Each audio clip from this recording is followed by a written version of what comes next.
Mga kabibes, naranasan nyo na bang may hospital sa inyo? Kasi sa akin mga kabibes ko, ay maraming bisis na. Kung di ko kamag-anak, ay mga kapitbahay at kakilala ko.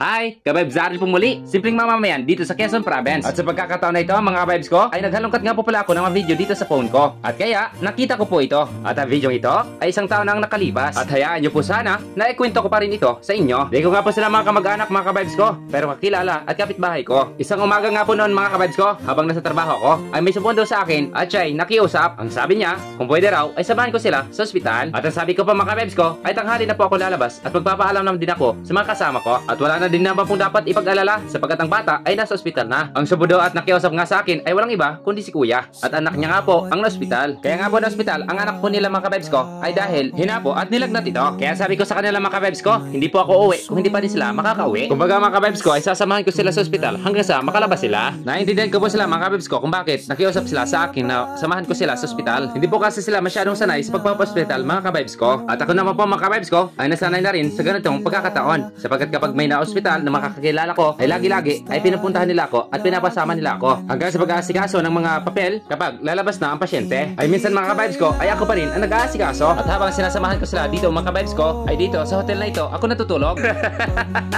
Ang totoo po niya mga kabibes ko ay halos sa 4 na gabi ako natutulog sa duyan na ito. At kapag araw naman po mga kabibes ko ay pumupunta ako doon sa loob ng ospital, kinukumusta at kinakausap ko sila. At kapag oras naman po ng kainan mga kabibes ko ay nanghihingi ako ng pagkain sa kubo ng mayor namin dito. What's up mga kabibes ano? Nandito po tayo sa labas ng ospital at inuulan po tayo dito parang mababasa ako. Hindi naman po pwedeng labas-pasok sa ospital. Yan po. Lamig. At kapag gabi naman po mga kabibes ko ay nakikipagkwentuhan ako sa mga tao dito sa labas ng ospital.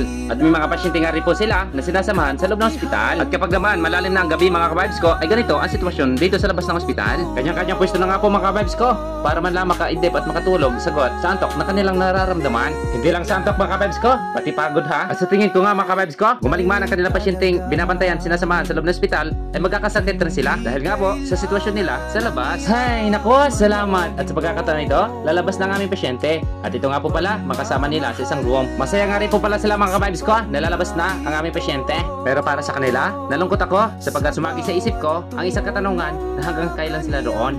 At sana po mga kabibes ko, bago matapos ang video ito, ay pakipindot ng follow sa tapat ng pangalan ko at pakilike at pakishare na rin ang video ito. Maraming salamat. Hanggang sa muli. Bye-bye!